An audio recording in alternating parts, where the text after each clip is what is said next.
Ukraine YouTube channel. Almost working correctly today. Coming to you live from Ukraine. Thank you, everyone who had to wait. I'm expecting the power to go out in less than an hour. So I had to switch everything over to the battery. That's why I started late today. It's funny, Shere Khan. You asked Shere Khan if he's staying cool. I know Shere Khan, there's big fires happening, or did happen, right? Not too far. I know you're not very close to Ruidoso, but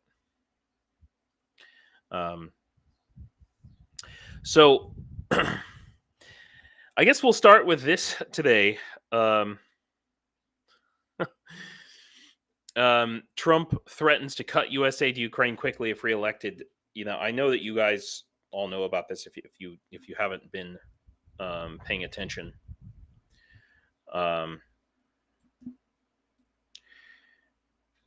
If anybody was just wondering what, who you should vote for, I mean, I really think that not supporting Ukraine is a big political risk. If you look at the European elections, okay, yeah, the AfD won big in Germany, but they also got kicked out of the coalition, and the same is true for Orban. So, Trump basically said here. I mean, you guys probably know what he said. Hello, JPH, South Wales.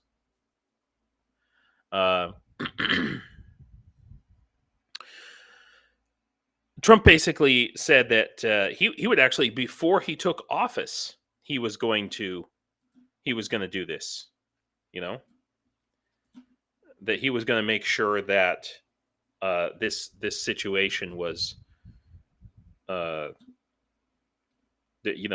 funding was cut off to Ukraine. And I mean, he as much as said that, essentially. So, I mean, I think really realistically, fighting against Trump is probably the most, if you do nothing else, to be honest, to help Ukraine, this is the most important thing you can do, is not just voting, but making sure other people don't vote for this guy. I don't think Trump has ever changed his mind. Shere Khan, I think he, was kind of being coy. He tries to be a little bit coy because he knows that the majority of Republicans support Ukraine. And so he's tried to be pretty coy. But, he's not capable of, he's not a good liar is the problem, So what he said was, he called Zelensky the greatest salesman of all time. And, he's like, he left 4 days ago with 60 billion, and he announces he needs another 60 billion. It never ends. Yeah, it's war. It's war.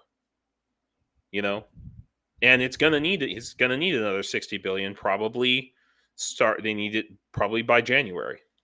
Yeah,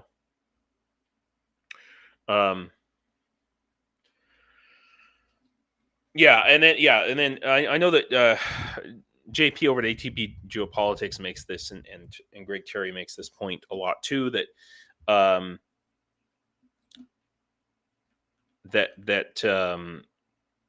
if you look at what Trump's associates and Trump's children and supporters are saying about Ukraine, they are much less coy in their vehement opposition, because they want to create a world where the only government that is available to anyone, especially here in America, is a kleptocracy, just like that of the United States.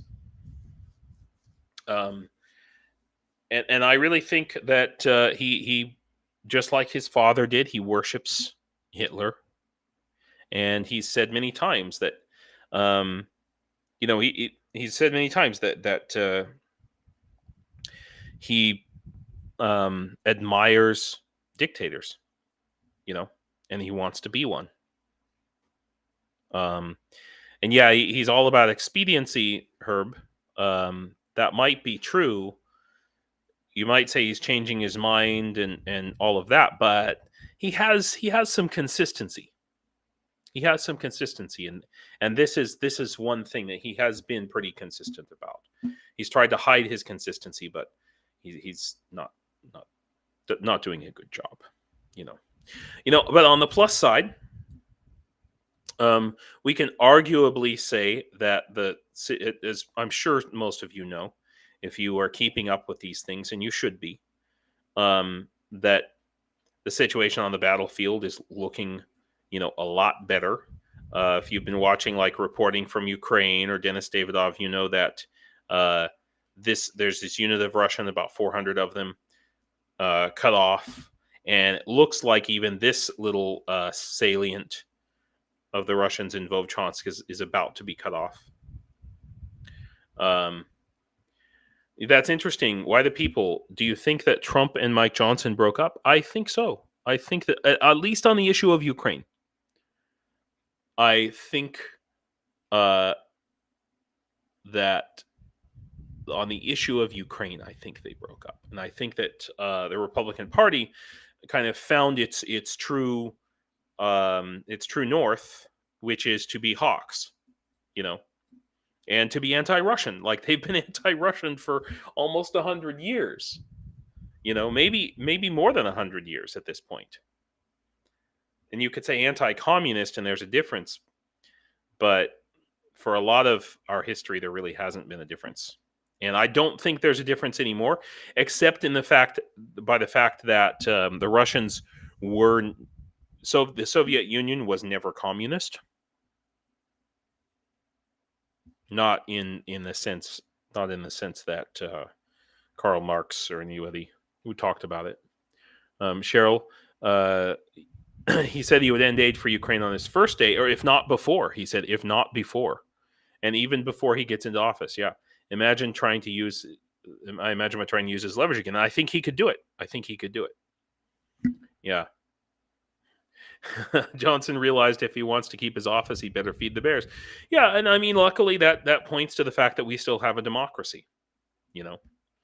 One good thing I'd like to just tell you, and it's a small good thing, but it's right over here, and it's and I can't give you a lot of details on this, but here in the Liman province, the Liman area, so Slovyansk is right here. And Liman is, where is Liman? It's in this general area. This whole forest is generally referred to as Liman. But in this area, so some Ukrainian units were actually having to pull back from here, let's say a month ago. And now they are pushing back in this area in general. And I do hope it continues. But now they're having a lot of success pushing back, just generally in this area along the front line. And I have that. I mean, I see that from different reports that you guys can see as well, reporting from Ukraine and these other ones, but also from some of the units who I talked to, who had to pull back from these areas, and now they are able to push forward again. And I guess that's where I want to start talking today about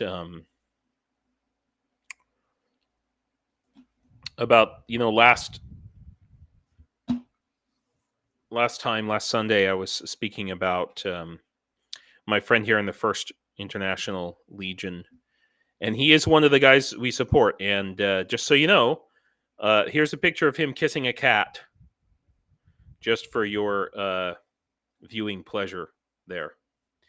But we will get into this. I did say something incorrect, that he was promoted to sergeant. And apparently he was not. You can only become an NCO, or you can only be elevated to a command position in the Ukrainian army if you are actually a Ukrainian citizen. Which I think that if you're in the International Legion, I think that's fucking bullshit, quite frankly. I think that I think the International Legion should have international commanders. That's basically my personal opinion. But the amazing thing that I would like to talk about is this. International Legion soldiers deployed to defend Chasiv Yar. I'm not going to tell you who was involved in this, but I can tell you that it was people that we know, people that we support, who have been successfully fighting in Chasiv Yar. So that's down here, and pushing back the Russians. So the International Legion is being pretty active in this area. And I want to see if I can read for you directly from what they have told me. I'm just gonna read it. So a couple of weeks ago, I got this message that basically said, okay, I need to go on mission shortly. It's kind of a suicide mission kind of thing. I hope I make it back to continue this conversation, but if I don't, it has been swell, brother. Don't get all sad and shit. Fucking party. Love, experience, joy, romance, sadness. See the smile of your kids' faces one day. Enjoy the beauty of the world while I'm gone. Don't fight for people to be sad. Fight for them to have the freedom to enjoy the beauty and wonders of the world. So that's the message I got. This was a couple weeks ago. And now, let's just say that they came up safe. They came back safe, okay? And if you want a picture of these guys, here they are. All right. That's them. And this is Alpha Company, 1st Battalion. All right. Oh, wow. I just lost power. So this is these guys after they came back from that mission. And I just want to show you here. You can see they look a little bit the worse for wear, but they wanted to send me and us these pictures. So let me just go a little bit further here so I can just basically read you back the report. So what they said was, the Russians hit our guys with everything. And by the way, if you'd like to see who these guys are, let's just take a look. Wow, that's a huge picture. Okay. Oh my God, that's giant. So this is them. All right.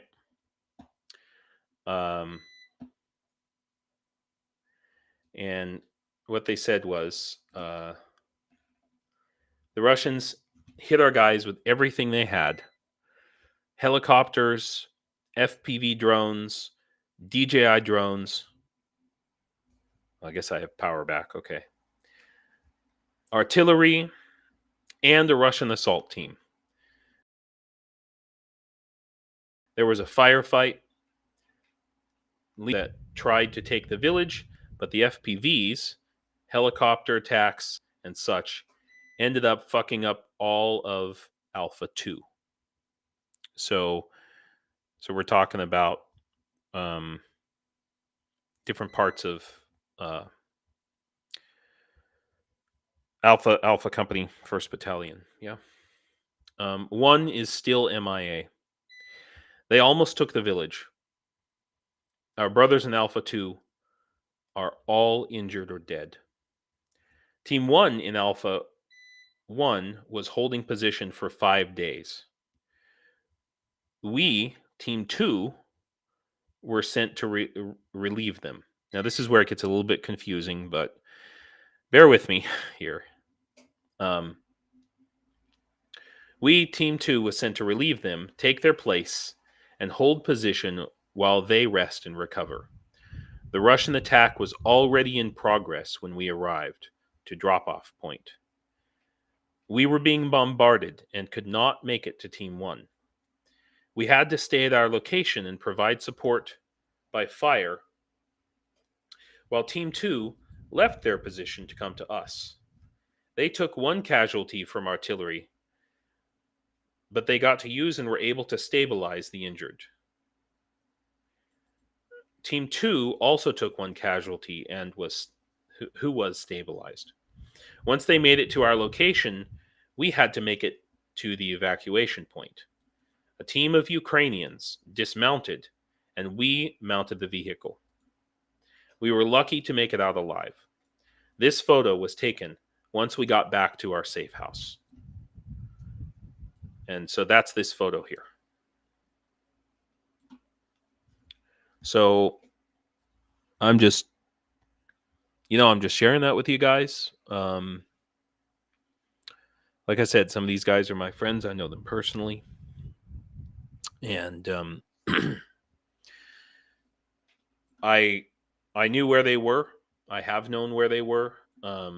We've sent supplies to them. We've sent tourniquets to them. We've sent mags to them. And I didn't want to reveal where the next drone was going to. I've been real coy about it. And the reason for that is that, I was just concerned about OPSEC, essentially. But that's the unit that's going to get the next drone. I talked it over with the second battalion. Those are the guys we delivered the last drone to make sure that they were going to be okay. And so this next drone that we're going to do the raffle for today, it's going to be a recon drone. And their team, these guys are paying for half of it. So, and just so you can kind of get to see the rest of the team. So here they are, and we'll just kind of go through the pictures. Let's see here. So this is this is one of the guys, and we're gonna talk about all these postcards and everything as well. But this was after they survived their ordeal. They came back and they took these pictures for us, not for anybody else, literally for us, to show who they were. And they, honestly, they look so proud holding up these postcards and this picture of Patron the dog. So I just want you to see these guys and remember that they're real people. They're not Ukrainians either. Yeah. And those postcards are going to be postcards that, you guys will receive. You guys are going to win. So, in the next raffle. Now, today's raffle, to be clear, today's raffle that we're going to do is for this flag that's behind me right now. The red and black flag that's up here. And it is also signed by the Legionnaires. of the last unit that we supported. Whoever wins the raffle today will receive that, and then we're going to do another raffle, and it's going to be fun. It's going to be interesting. So if you feel like finding out about that, you can go to right here. This is the site now. whyukraine.myshopify.com, and some of you have been going on there and buying a bunch of stuff, and I just want to say thank you for that, because all of that money goes to support either the work I'm doing here or our units on the ground. And that's the second point I want to make while I'm on this site and talking about it, is the first part of the website. Oh shit, hang on, let me make this big. There we go. So I worked on this week. So remember that I went the weekend before last. I went to a secret drone laboratory that we're calling Eth Ambar, very very close to the front line, in a place that we're calling Ethilian. And in this place, Ethilian, I got to tour the lab. You guys may remember from that live stream, and they gave me a list of things that they need. And this is not everything on the list. This is just what I was able to put up here. And so now these prices are in hryvnias, because I'm here in Ukraine, so it automatically puts it into hryvnias. But I believe the cheapest piece here is like $15. $15, $25, something like that. This one's $25. And that includes shipping. So it has to be shipped to me. And then, well, at least the first set while we're working. This is the first time I'm going to be doing this, so I might just try drop shipping it entirely directly to them. But I have to check it the first time. It'll come to me, and then I'll ship it to them directly. These components, and I have descriptions of basically what they are. So if you're really interested, we've got 3 antennas, and they do different things, and I'm very careful about OPSEC here. So I'm not. You'll notice there's nothing revealing. There's nothing revealing the. Help me. What is the exact brand or model number of this antenna? I'm not gonna do that. If I can help it, I'm not gonna make it easy for the orcs to know what kind of equipment our guys are using up on the front. Okay. And the same is true for all of these items. So like this video transmitter here, that's not the actual name of it. Okay, I changed it. Yeah, some of you have seen this list, the unedited OPSEC list of exactly what is on there. You know exactly what we're ordering, but I can't give out too much information. Okay, but be that as it may, we are going to do a raffle today for the next drone that we're going to purchase. And should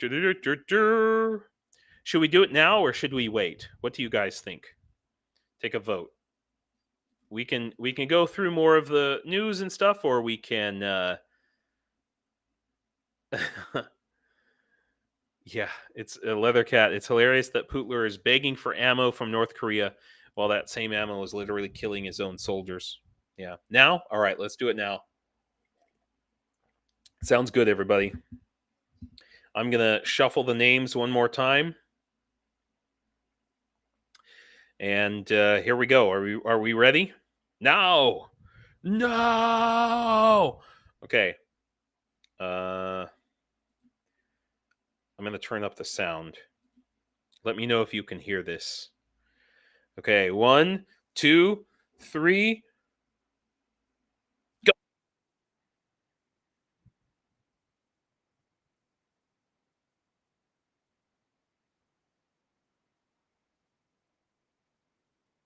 Okay, here we go.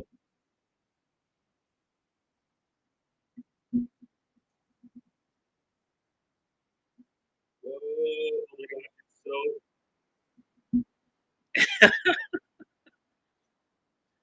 okay, so Elaine, no audio? Son of a I put that audio in there specifically. It was so cool. No sound. Son of a gun. All right. That's my fault. I'm sorry, guys. I'm letting you know that it sounded really cool. Just on my end, it did. Okay, I'm sorry, guys. But Elaine C, and I don't know what her name is in the chat. So, Elaine, you are going to have to contact me. I am not sure if I have your address, but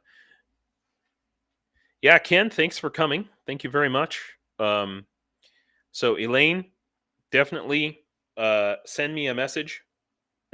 Hum it for us. No, absolutely not, Cheryl. They don't have to be here to win. If I, in fact, Paul Gilbert won the first time, and he wasn't even around. So, second time he was though. So yeah, so Elaine, you are the winner of the awesome battle flag of Ukraine, signed by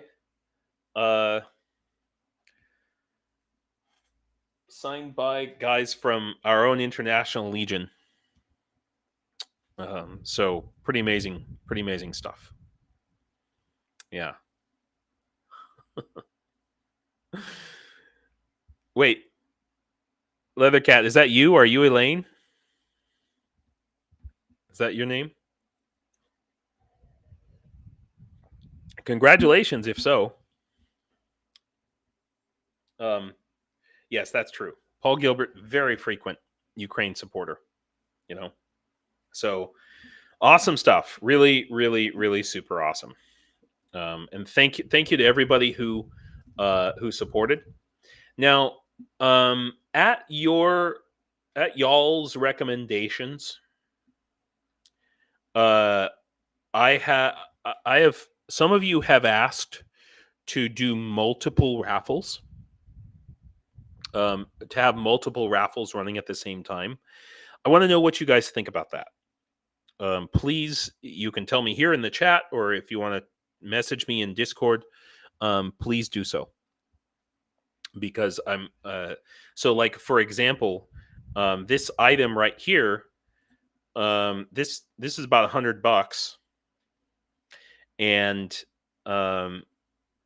it's an anti-electronic warfare receiver. So the antennas, special antennas, plug in there. That's basically what it is, and this gets placed on a drone, and it helps the drone fight against against electronic warfare by the Russians. And these have to be changed periodically, because obviously the Russians are using different kinds of electronic warfare. And you can see this is a situation where they're doing just exactly that. So it's also like a signal booster, these things act as. So it's one of the more expensive items, and so we might do a separate, how do you say? We might do a separate drone raffle for that if you guys think it's a good idea. But that brings me to the next raffle that we're going to be doing, and it's a big one. And I wouldn't be doing this, to be honest with you, if it wasn't for these guys specifically, you know. And the raffle is for this flag that you see here that's been signed by the whole unit. The whole unit. And they sent it to me. It's in the mail. And they need a truck. That's what they need. And to be honest with you, their mission probably would have gone a whole lot better if they'd have had one. They need a truck for medical evacuation. As I read in the description to you, they ended up having to hitch a ride. They just got lucky, and they were able to hitch a ride with some Ukrainians who were coming in to be dropped off and managed, they were basically hitchhiking. So this is not the exact truck that they need. Ken, that is, thank you. Thank you very much. So this is now, right now I'm doing it on my Shopify. If you guys think I should,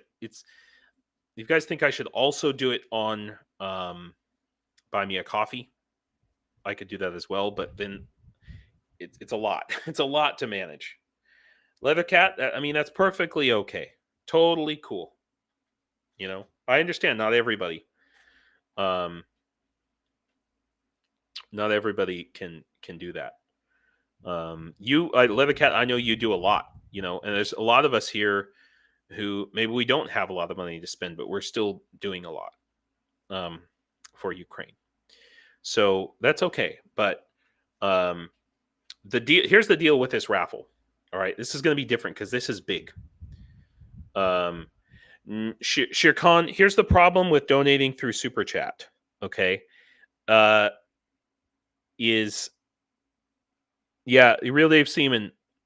I have no money, folks. Y'all should contact me. If you would like to help or to volunteer with the work that we're doing in a way that doesn't involve money, boy, I could really use some help. Shirkan, talking about donating through Super Chat. It's first of all,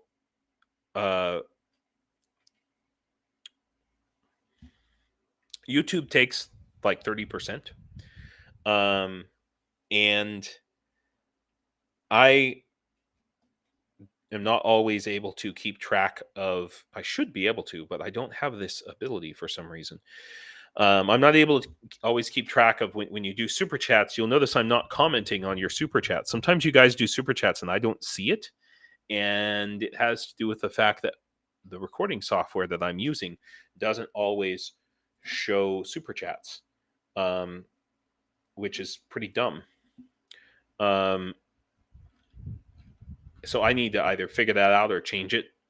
And so then, unfortunately, when you do a Super Chat, PayPal, you can also absolutely do PayPal. And here's the QR code for that. Wait a minute. Try it here. There's the QR code for it. Okay. But so we've been, myself, why the people? Yes, we do. You can, I'm doing all this myself. And Real Dave Seaman is helping a lot with the Discord and promotion, and we need help with social media management. That's a big thing that we need right now. Why the people? So thank you for asking. Yeah, so you're welcome to do Super Chats, but please send me a note that says, "Hey, I sent a Super Chat, James. Please put it to the raffle." Okay. Why, yes. Plus, there's always money to be made online. Okay. Real Dave Seaman. Okay. I believe you. Here's the thing. Yes, Herb, exactly. Even finding someone in Ukraine to chat with helps them learn English. I'd like to bring up Cheryl Watley, who really put in a lot of effort, beyond even what I could help with, found a school, um, and is actively doing like speaking lessons with a Ukrainian to help them learn English, which is incredibly helpful. Leathercat, I can do paintings to raffle or auction for fundraisers, though. That is freaking rad. That is super cool. And in fact, we could totally use that. Like Belle Cowart, if you have met her, I think she has a painting, and I think that for either for this raffle, I need to talk to her about it. Either for this raffle, or if we end up doing, if we decide to do a raffle for like one of these things, okay, the drone anti drone warfare module, um, yeah, then that would be freaking awesome. That would be perfect. Or this, here's the deal. Okay, this car is going to be about $3,000. It's going to be the biggest drone. It's not the biggest drone. It's going to be the biggest raffle we've done. Okay, so I've been working with this guy. Well, I'm just called Casey. Okay, he's and we've been searching for vehicles and like what's a reasonable price that we can buy a minimum decent medevac vehicle for here in Ukraine, and that's 4-wheel drive, that doesn't have to be new, can be old, a couple 100,000 miles on it. Ken, thanks for coming, by the way. Shirkon, awesome, thank you so much. That's really cool. Yeah, Shopify only takes 2%, so, and yeah, Ang in School, Canti Ludan told me about them. Cheryl, that's fantastic. Yeah, yeah, you know what? Yeah, Real Dave Seaman has a really good point here. Just clicking news articles about Ukraine even helps, because it raises it in the algorithm if it's on social media or just online in general. It's super important. So, but here's what's going to happen with this raffle. There's not going to be just one winner, okay? Somebody's going to get this flag, and then we've got a total of 10 or 12. I'm not sure whether it's 10 or 12 postcards, okay? So the first winner is going to win the flag, but then we're going to keep on drawing, okay? So like on this, so instead of just drawing one person, after we've drawn Elaine, we'll do another raffle, and we'll keep doing it until. Wait a minute. Have I lost internet? Okay. Okay, no. Just checking. We'll keep doing it until we've given out all the prizes. Okay? So there's a real good chance that you'll win. That's the point. So it's a different kind of a raffle. So all of these postcards that these guys are holding up in their hands, I'm going to get them, and then you're going to get them, or at least one of you, So, like this card here. Hello, I am Jason Alexander Rodriguez. I am a legionnaire in the armed forces of Ukraine. Looking at his handwriting, I think that he has recently suffered a little bit of shell shock. If you're watching this, yeah, because that's a shaky hand. Okay, maybe he was holding it weird or something, but I'm gonna say, this is $3,000, man. It's the biggest raffle we've done, and honestly, I wouldn't do it if these guys weren't so sincere. I mean, they took all these pictures, I'm an honoree of the President's Lifetime Achievement Medal and a Colonel of Kentucky, USA, whatever that means. Maybe it's Colonel Sanders. I've been fighting in this for 10 months now. Your donations help keep spirits up and keep soldiers healthy. Thank you for your philanthropic engagement. Like a bow and arrow, we are one tool fighting for freedom and liberty. Like, like that's this guy right here. You know what I mean? Like, holy crap. Hello, I am a legionnaire from England, UK, fighting with the International Legion in Ukraine. Thank you so much for your help and support. It is greatly appreciated by all here. This is my first time in Ukraine, and it's a beautiful country worth saving, and the people here are very welcoming. Thank you once again, and all the best for your future. Real Dave Seaman, yeah. It's pretty awesome, and amazing, just amazing. So each of these guys, they are holding up the card that they signed. Okay, the card that they wrote on. This guy wrote 2, I guess. So, yeah,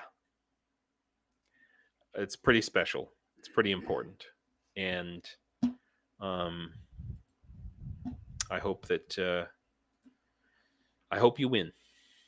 That's what I would say. I hope you win.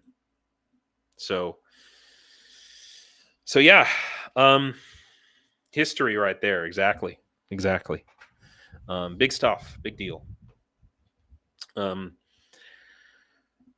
So yeah, so let's get back to the news and everything that's happening in the world, in Ukraine in particular. Obviously, I can't report on everything, but I've been waiting to see this. This this is the M113, which we just talked about. They just talked about. It's a lifesaver in Ukraine. However, the International Legion doesn't usually get them. Unfortunately, like I was describing, they had to hitch up with a Ukrainian unit who had one. But I am happy to see that they're now being modified. And I know that they're being modified in Ukraine, and I know that there's other countries like Finland modifies or has modified M113s to fire mortars. But now they're being modified with turrets. The Advanced Cockerill Protection Weapon Station. And I look forward to seeing these more and more. Things like this. $5, Cheryl. The tickets are $5 for this raffle. 206 hryvnias Ukrainian.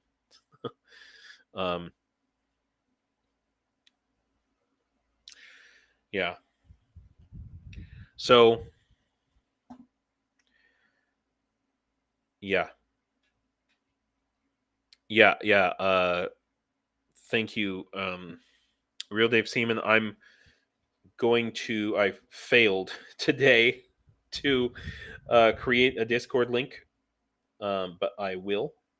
Or if you want to do it and send it to me, that would be great. And then, or wait, I think you can post a link. You should be able to post a link in the chat. Discord link. Oh my God, where's Discord? Yeah, let's do that. And those of you who are interested in helping in some way, God, I need so much help, you guys. money is only one tiny part of it, really, to be honest. So yeah. And thank you for those of you who offered. I know that not everybody has time, and that's totally cool too. The fact that you're even here, or even if you're not watching the live stream and you're watching it later, like, that makes a difference. And not just me, watching other Ukraine YouTubers, and just every little piece like that helps keep Ukraine in people's minds, and it's you just got to keep we can't do everything. We just have to do what we can as we go along. You know, do the best we can, and that's it. Give me a second. I will.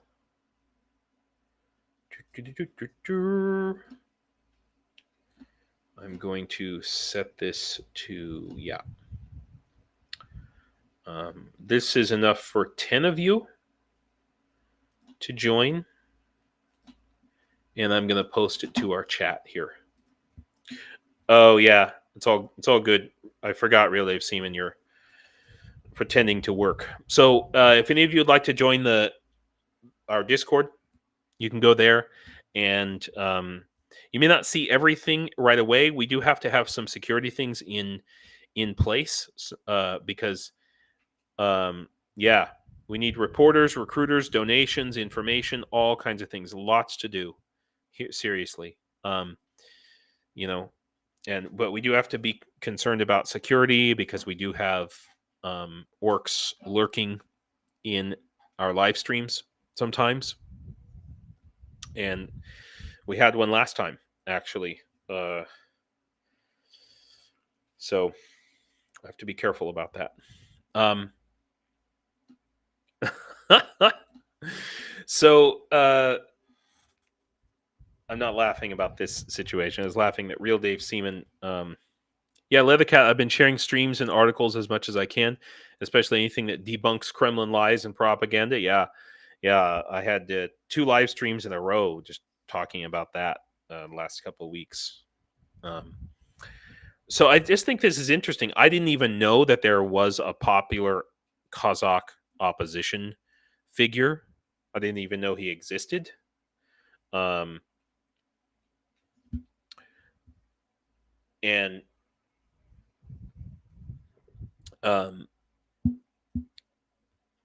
he was shot. I guess he was in Kyiv, and basically, asylum, effectively, in Ukraine, and he was shot in Kyiv, and he was not killed. Aidos Sadikov was granted asylum in Ukraine in 2014, shot near his home. Now, did they catch the person? Yeah, so they failed to catch the person, it looks like. Which, it's important to know that there are still infiltrators. There are still infiltrators here in Ukraine. And I talked about it last time, about how there's a percentage. It doesn't matter if it's 1 in 100. That's enough. And those are the people who are sitting around waiting for Russia to come. And some of them are willing to do some pretty awful things. Some awful things that we've talked about. They've a few weeks ago, the guy who was responsible for killing, I don't know, I think it was 130 International Legion members in 2022. He turned out he was a retired KGB agent living in Lviv. He's 75 years old, Oh, that's cool, Leathercat. So you're doing who does. We absolutely should not be competing, over it, because I think every human population is doing like pro-Ukraine material and streams and on whatever platform. There's not enough. There's not enough. Oh, JPH, thanks. Just join the Discord now. I have to work out how to use it. Hey, join the club, JPH. Discord is really great, but I have to learn it too, and I need help always. So if you guys are wondering what's going on, if I'm a little bit, you see I'm going dark and then light, and maybe a little bit glitchy with my video. It's because my power is switching on and off right now. That's what's happening.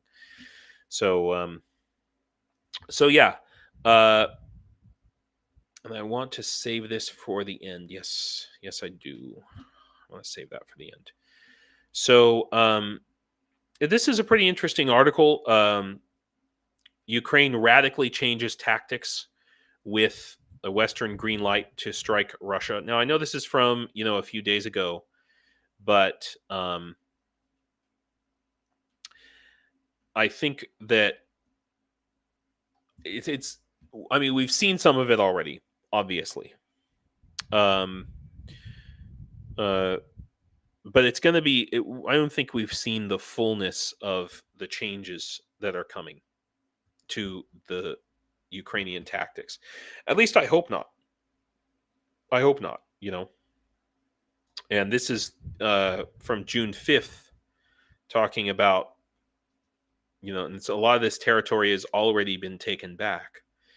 But what I hope to see, and what we were talking about earlier before, speaking about Chasiv Yar and about Ukrainians pushing back, and our international legion pushing back in this area, and also up here in the Liman area, our drone teams pushing back in these areas.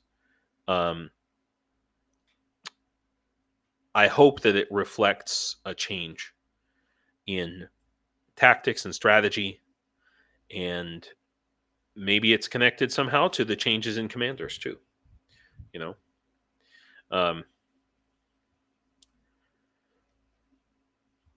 Yeah, Leathercat. I'm not a competitive person, just offering ideas that other people with no money can do to help to support Ukraine. Yeah, exactly, and that's what I'm. It's what I'm doing. You know what I mean? Like, I was sitting around, going, well, they won't let me join the military here, and I've already given the money that I had. So what else can I do? And this is it. So we just all got to keep on pushing together. You know. I think this is pretty interesting. I did not. I mean, I have met Asian people here. I've met Chinese, Indian people. I have not met any Vietnamese, and it's pretty interesting that the quote here from Tung Nguyen is, I can't even say it's my second homeland at this point. It's just my homeland. Like, I mean, just think about that. That's awesome. And I've met guys from Afghanistan here who, like, Ukraine is their homeland. So Nguyen is part of Ukraine's Vietnamese community, a sizable but often hidden minority in the country. I didn't even know that there was some Vietnamese. Some Vietnamese people left Ukraine after the Russian invasion, but others stayed. Nguyen was raised in Hanoi by his grandparents, but came to Chernihiv when he was 18. It's pretty awesome. I think that Ukraine, I mean, it would be wrong of me to say that there isn't, like, racism and anti-immigration stuff here, people here, but in general, I think that Ukraine is an incredibly welcoming country for foreigners. Incredibly welcoming. At most, what you get if you're not, obviously, as I, obviously, of Slavic Ukrainian stock, generally what you get is just people are just shocked because they've never seen, a lot of people, they've never seen an American before. They've certainly never seen unless they live in Kyiv or whatever. So, yeah, Cheryl, that's the best I can do with my pronunciation. When yeah, you know Yeah. So I just, it's really cool to see. And I'm really jealous of this guy, actually, that he's fighting and I'm not. And it pisses me off.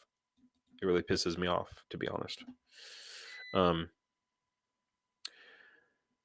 yeah. So I want to speak about the 50 billion that Ukraine has just gotten, and I know this has been talked about a lot. Um, Herb, if the Vietnamese folks are so on board with Ukraine, what the hell is Pootie doing there right now? Yeah, no, I mean, Herb, I agree with you. I'm shocked as well. Um, Shirkan, maybe the universe has other plans for me. Maybe it's true. Um, did I talk about taxes last time? Because I've forgotten it was on my agenda, and I think I ran out of time. Um, but this is a kind of a big thing um, here in Ukraine. It's I think this is great that Ukraine's getting these billions, and I think it's really important. But every Ukrainian says that we need more. Um, we need to fight against corruption more, and kind of that the point that's being made in this article here. Ukraine ramps up anti-corruption safeguards ahead of potential $300 billion Russian assets transfer. Um, this is a thing where the people of Ukraine are saying like, hey, uh, if we're going to get all this money, we need to make sure that our government doesn't screw it up. Our government doesn't fuck it up. And that's the number one thing that every Ukrainian says to me is our biggest problem here after Russia itself, invading is corruption. And the Ukrainians I speak to who have left Ukraine, oh, hey, Belle, we were just talking about you. Thanks for coming. Okay, so all the Ukrainians who have left Ukraine who I speak to, the in the top three reasons that they use for excuses they use for why they left, it's corruption. Easily, if not the top one, it's in the top three. So the idea is that I think that this is not just a tool to help Ukraine in the war, but I think that it's going to be a powerful tool to fight against corruption in Ukraine. Because where these funds go, and how they are spent, I actually think that, and it's not said here, but I really think that because it's in the form of a loan, um, that these funds, this 50 billion, is going to be pretty tightly regulated, and I think that you'd be surprised. Oh, Bev, okay. Post a PayPal link in your description where you have the Buy Me a Coffee link. Aha. Okay. Sure. I can do that. Bev. You mean on my YouTube channel page. I can do that after our stream. My PayPal is here.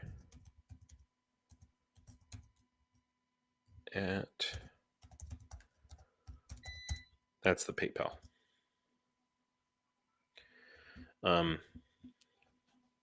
So yeah. So basically, the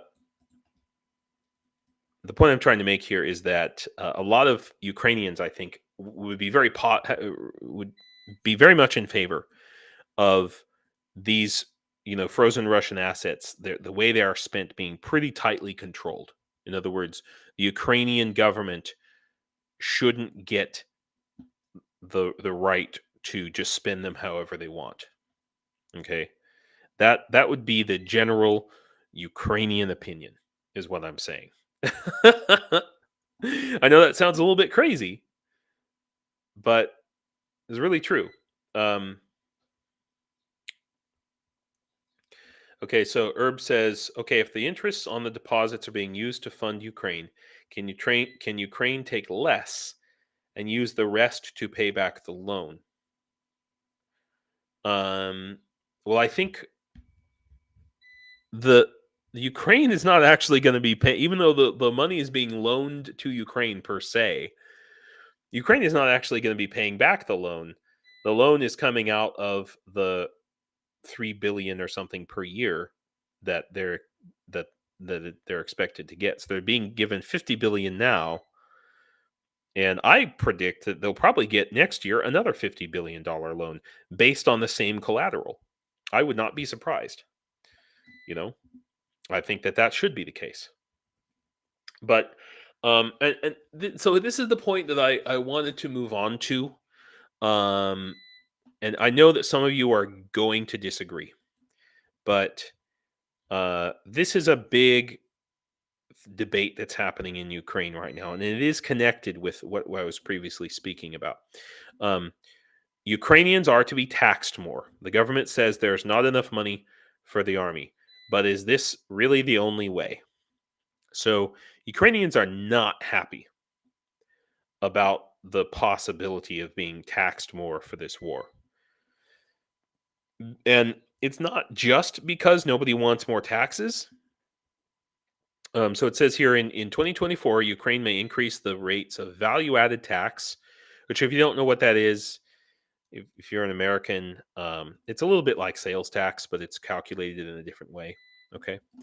Um, so the rates of value added tax and military tax. So everybody in Ukraine who has a real job pays a certain percentage that it's just like a military tax. I don't know, it's like 1 or 2%. And starting in 2025, taxes will be raised for sole proprietors. So that's small business. Okay. And people are really unhappy about that. Right. And that's the thing. Ukrainians are being taxed. Shere Khan says that Ukrainians are being taxed enough being in a wartime economy. And that's what everybody's saying.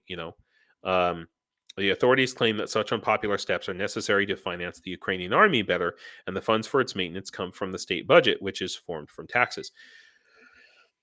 And the thing is Ukrainians don't trust their government to spend the money correctly. They don't even trust the military to spend the money correctly. I mean, look at the problems with the building defenses, just as an example. You know, um, so they're going like, how are they trying to tax us more when they can't spend the money that they have correctly? You know, um, here's the thing. Here's the problem that Ukrainians don't know about, or they just don't understand it. Ukraine has a flat tax system.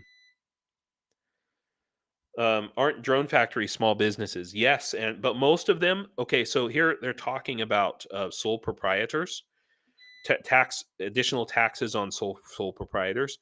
So that's like small businesses.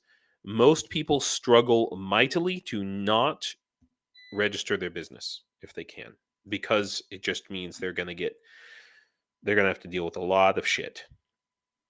So there's a lot of unregistered business. Something along the lines of like 40 to 50% of the economy is unregistered business operating in you know, the gray market, I guess you could say. You know, and people spend their whole lives working. Yes, thank you, KKHGG. It's regressive taxation, and I've been trying to tell every Ukrainian I can to say, "Hey, there's this thing called progressive taxation." Okay, where that's not regressive, and flat tax produces one thing. Flat tax produces oligarchs. Okay. And if you think back to the fact that okay, so income tax in America was created around what, turn of the beginning of the 20th century. But when they really started to raise it, and I have statistics here, um, yeah, this is talking about America's marginal tax rate. So they implemented it in the run up to the this is when they raised the highest marginal tax rate in America. So that's for people uh, making the equivalent to over $1 million, essentially, was 80% by the end of World War One. Okay, and then they brought it back down. They lowered the highest income tax bracket, and what happened? We had the Great Depression, you know, and so they raised it back up. And if you think about it, arguably, what most people would say would call the golden age of America. You know, what all the Republicans say, oh, the 1950s, that's the time when America was really America and black people stayed on their side of the tracks, right? But the tax rate on the wealthiest people was 94% and 93% during what is this? Yeah, during Eisenhower's, Republican president. Okay? And this was, in effect it was a war. It was the Cold War. This is when we built our interstate highway system, massively expanded infrastructure, and the military besides. And when arguably, when America started to fail, when our golden age ended, was right about the time when we let the richest of the rich have all the money. Okay. And that's exactly what Ukrainians do. It's an oligarch producing system. Shere Khan says, no, that's true. We need Republicans. We do. They're great people, a lot of them. And let's face it, Reagan defeated communism, defeated the Soviet Union the first time. We may not like him all that much for various reasons. The Laffer curve being primary among them in my mind. But which is directly related to this. But this is something that I keep trying to get across to Ukrainians. And when I try to, the concept of progressive taxation is so foreign to them that when I say to Ukrainians, no, actually, your government needs to increase taxes, but it needs to increase them in a smart way. Then it's minds blown, So yeah, there you go, Anna. Exactly. We can't have democracy without at least a two-party system. Yeah, for sure. The U.S. needs tax reform big time. Shere Khan, absolutely. Yes, KK's GG. I always ask the MAGAs, so you support a return to 1950s tax rates when they say the 1950s was when America was last great. And yeah, I do. I mean, I don't want to bring back systemic racism, but then again, there is counter evidence to what I'm saying. I'm not saying that I'm 100% in the right. Overall, the overall tax rate that people paid was not actually that much higher. It's just the very top 1% of households. So anyway, that's the point I'm trying to make, and I wish that someone in Ukraine could understand this. I wish that here's another thing about Republicans. The Republicans who don't like Zelensky, he's pretty much libertarian and very much supports you know, as far as I know, he supports the flat tax system. You know, so I don't know why Republicans don't like him. I don't know. Anyway, this is it's something that I'm having a lot of difficulty communicating to Ukrainians about how this works. Because let's face it, who likes talking about taxes? It's a big yawner. Um, I probably should have waited to do the raffle until after I talked about this, so more of you would stick around. But anyway, so I just think it's a really important thing. I hope that somebody realizes it while there's still time in this war. You know, um, the other thing I wanted to mention is this whole problem with the F-16s and why am I getting paywalled? Okay, we will go to Ukraine F-16 training, and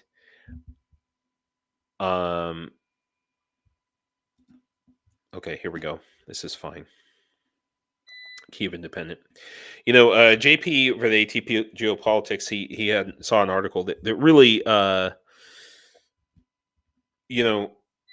helped me understand why the training is being delayed. And it's basically because oh yeah, MAGA doesn't like Zelensky because he told their dead leader the awful word no. Yeah. Well, he wasn't. I mean, he actually helped. He helped Trump in so far as he could. He just wasn't willing to behave in an unethical manner for Trump. That's all. Yeah, I think Republicans in general would love Zelensky if they knew more about him. I'd really do. I think so. Anyway, but so this F-16 training thing. So essentially, the reason that we're only training, what is it, like 12 F-16 pilots in America, is because there's a bunch of Americans in line to get that training, essentially. Okay. Here it says the training program officially began in March, and there are currently 10 Ukrainian pilots present for the time being.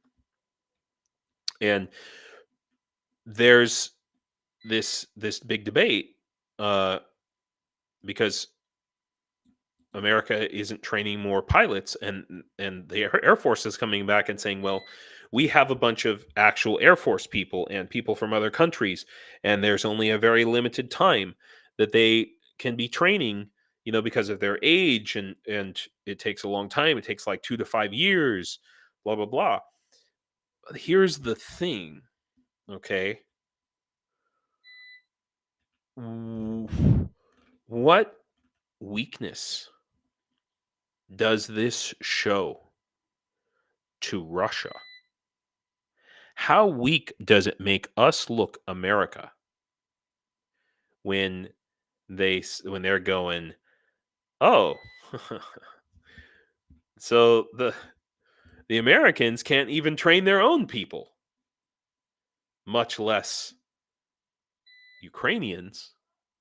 So they're putting that into their calculations for when, not if, but when Russia decides to attack NATO. And Ukraine needs Thunderbirds. You know what? Send them freaking F4s, for Christ's sake. I mean, everything and anything. But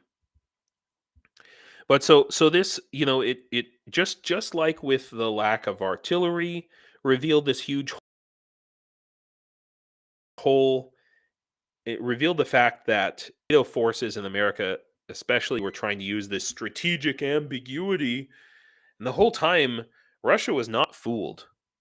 Russia knew that NATO and Europe, because they've got spies everywhere, they knew that that strategic ambiguity was neither strategic nor ambiguous. NATO and America just didn't have the goods. Didn't have the goods. Now they're waking up, and I hope that this F-16 training problem that's being revealed makes the United States Air Force and Defense Department and all the way up to Joe Biden realize, oh crap, when the chips are down and push comes to shove, we can't we can't train enough pilots even for ourselves, you know. So, but now the flip side of that is that now, like what France is training F-16 pilots, Romania is offering to train F-16 pilots.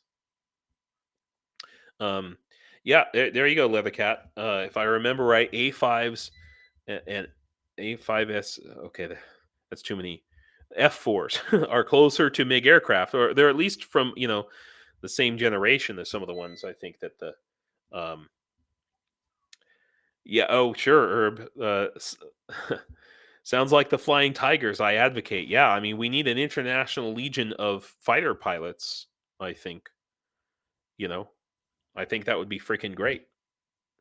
Um, but I don't think they're gonna be very happy with not being allowed to become officers in the Ukrainian army. So that policy is going to have to change.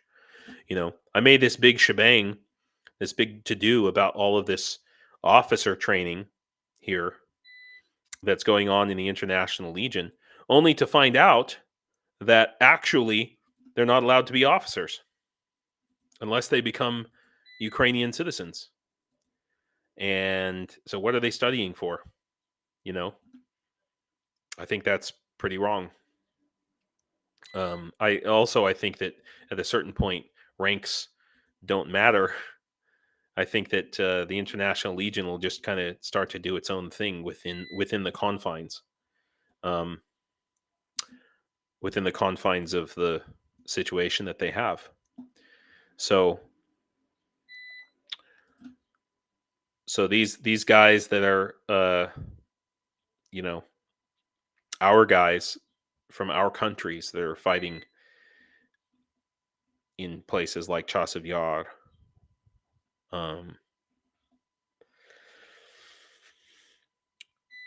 I don't know if they're going to stay. If they're going to be expected to stay in there for a long time and never get advanced, even up to the sergeant level. Hmm, I don't think that's going to hold for very long. I really don't. So,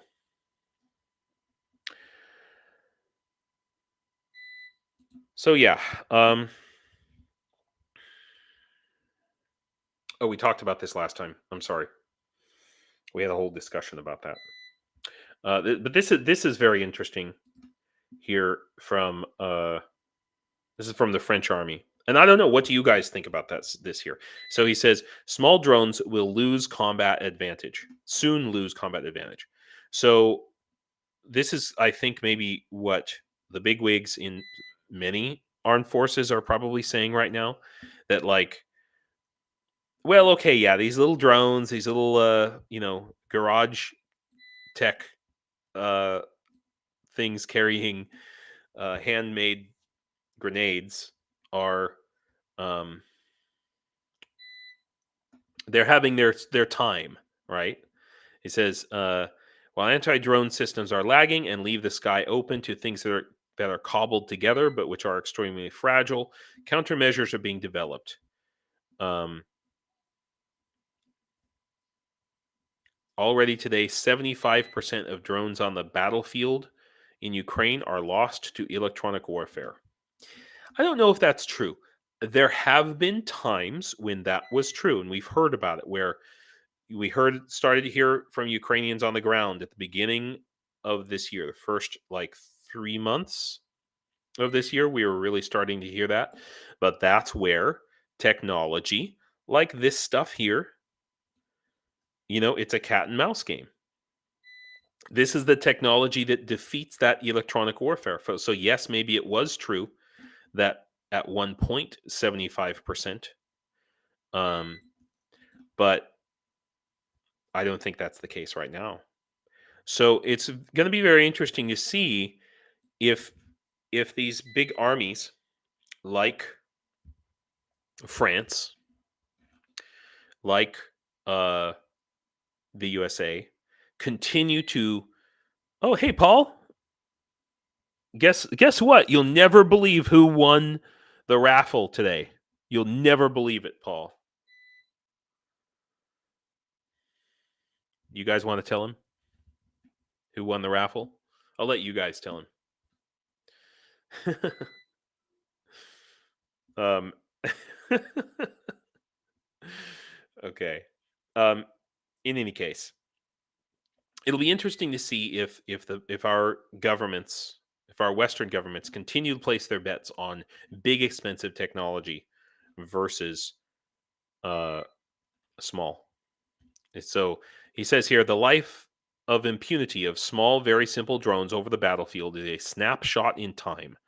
Right now, it's being exploited. That's clear, and we have to protect ourselves. Today, the sword, in the sense of the aerial drone, is powerful, more powerful than the shield.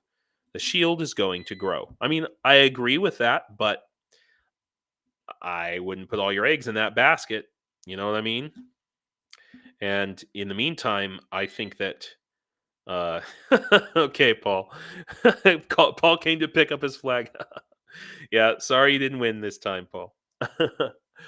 But thanks for trying. Thanks for entering. It was great. We all had a good time. But actually, you do have a flag that's on its way to you. Because in the last raffle that you won, you didn't just get the painting from Bell. You also got a flag and oh crap, I can't remember something else. I need to go and check. In any case, it's on its way to you. So, um, a signed flag. So, um, I so wanted someone else to win, so I didn't try this time, says Paul. um, but no, I think that, in my humble opinion, sitting here in my office chair, that you know, I think he's wrong. I think this French general is wrong. I think that mindset is wrong, and I think that in the end, Ukraine's uh, unmanned systems force but when this war is over, Ukraine is going to be a major powerhouse, you know, and have so much more, so much potential, really. Um, okay, so enough about that. This happened this past week. I know this was like 6 days ago, but I just wish I could have been the fly on the wall. I mean, it looks like they're having a good time, I guess. I just hope that Zelensky educated the hell out of the Pope. That's what I hope. I hope this little freaking Jew just took him to school. Is the only thing I can hope for, you know. But I mean, I hope that he took him to school in the nicest possible way, in the way that turns an enemy into a friend, um, because the Pope has said some really freaking ignorant things, and yeah, I have to say that I couldn't tell if he was. I was starting to think he was a Russian asset. To be honest. Um, yeah, Mr. Nobe, the French general is blowing smoke out his ass. I mean, yeah, maybe, but time will tell. I think don't bet against Ukraine and don't bet against Paul Gilbert. But yeah, I mean, it gives me hope that this meeting happened. And sometimes some of you were asking earlier, like, what can you do to help Ukraine if you don't have any money? Well, you don't have to meet with the Pope, but physically meeting with other people and talking about Ukraine in a nice way, it's a hard thing to do, and I know it makes a lot of people nervous. But um, it, if you know somebody who doesn't understand Ukraine, doesn't care about Ukraine, um, then reach out to them. Do what you can. Make it a soft sell. You know, make it a soft sell. Leather cat. I think Vosh is a Vatnik in sheep's wool. I don't know because I don't watch Vosh. The closest I get to watching Vosh is every once in a while. Dylan Burns talks about Vosh. I've never actually watched Vosh on YouTube or where is he on Twitch? So it's a question though. Yeah. So I think we've got a. I think I'm okay. Yeah. I'm looking at my battery. All right. Well, let's go a little bit more. Um. So we know about the right wing in Europe that has been uh, questionable in its support of Ukraine, but at least in Italy, we can say, yeah, uh, the at least this person, not all this Meloni, what's her name, Georgia Meloni. Okay, not all of the members of her party, but at least the head of the party is very pro-Ukraine. But we cannot forget that this party, her party, was the party that supported Benito Mussolini.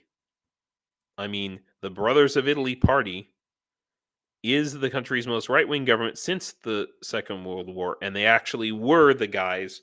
I mean, it's almost as if it's as if the Nazi party still existed in um in Germany. That's the thing, right?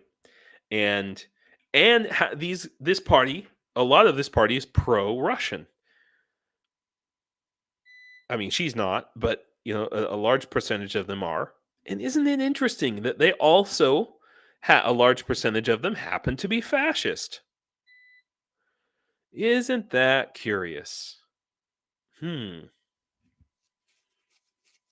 Oh, okay. Leathercat, I haven't had a chance to watch this video. Dylan's latest video reacting to Vosh and his stupidity posted this morning. Vosh was butthurt over Muscovite soldiers being called orcs. Oh, yeah. Well, I'm crying that it was dehumanizing. Well, uh,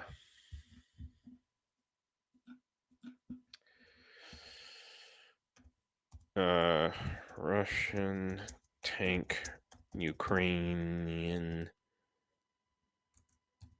head. All right. Soldier beheaded by Russians in Donetsk Oblast has been identified. So here's the truck. Let's talk about what dehumanizing really means. Okay. Here's the truck. And on the truck, the Russian truck, they have mounted a human head.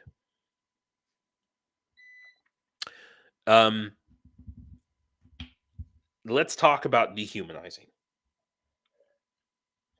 The orcs dehumanize themselves. This is literally like full on actual inhuman orcish, like barbarian, less than medieval shit.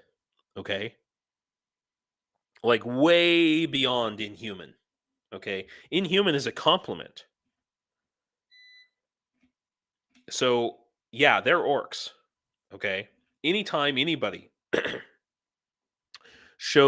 complains about, why, oh, you call them orcs, that's inhumane. Show them this picture. Show them this picture. Anytime.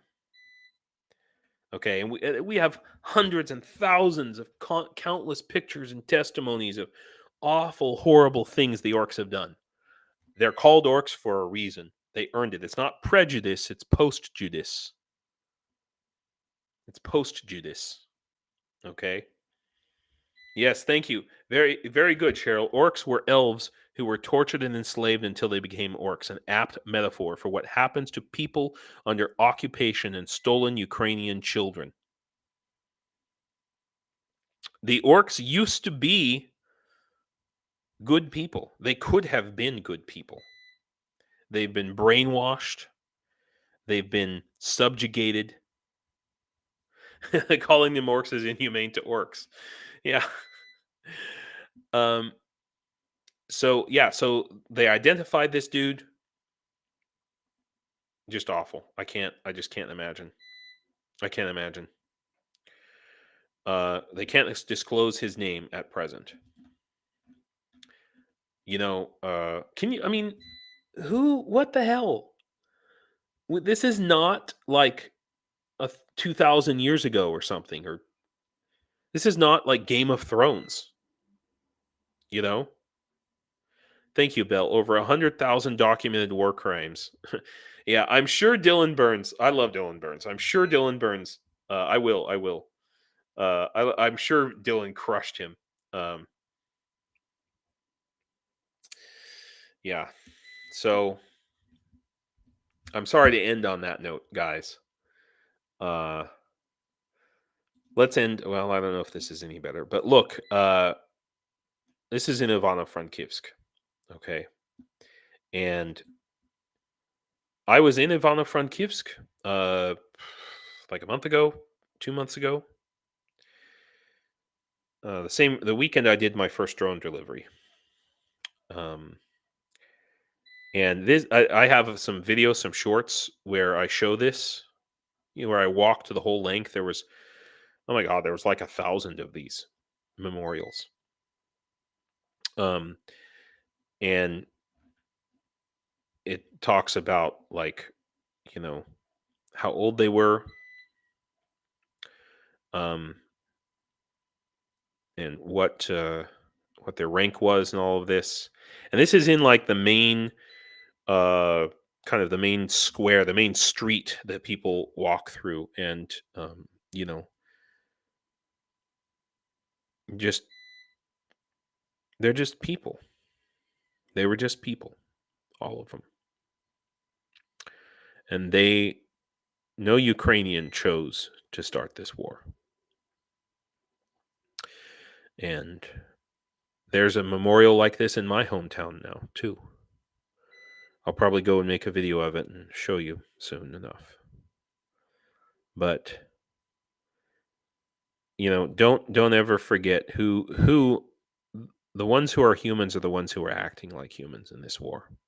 And yeah, there are some days where I definitely want to go and put some orc heads on pikes. But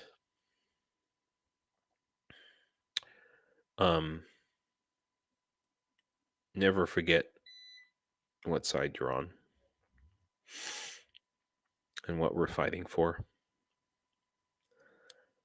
And a lot of Ukrainians think that they don't understand why we, non-Ukrainians are supporting Ukraine. They don't understand it.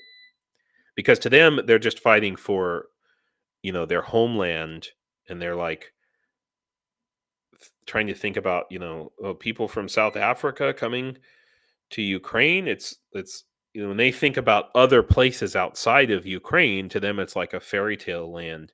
When they think about America, they're like, it's very much like, and I hate to make this illusion, but in Lord of the Rings, when the Helm's Deep is happening and all of a sudden these elves show up, it's like that. Like, where the fuck did you come from? You weren't even in the books,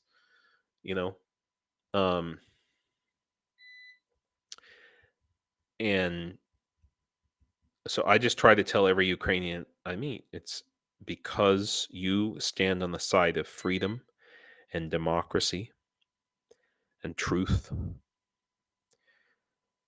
And yeah, your government's not perfect, and nothing is perfect. America is not perfect. No country is perfect. No country is free of corruption. Okay. But you're trying. And we see that you're trying, and we want to help that, And so if you're a Ukrainian and you've sat through all the way through the end of this live stream, thank you very much. I know I have Ukrainians that watch. Um, about 25% of my audience is Ukrainian on these live streams. And so I want to thank them. And I want to thank all of you. Vasily Terente, thank you for coming. Shirkan, KKSGG, Bill Coward, Leathercat, Anna, Why the People, Real Dave Seaman, Herb, Ken, Paul, Mr. Nobody, so many awesome people. And Cheryl, just thank you all for coming and thank you for watching. If you can't, if you can't give money, you're already here. You're already doing something. Just being here is powerful, But if you can and you want to, then do. I just try to help people in the way that I can too. So with that, I hope I get to see some of you in the Discord. And thank you all for coming. Slava Ukraine. До побачення.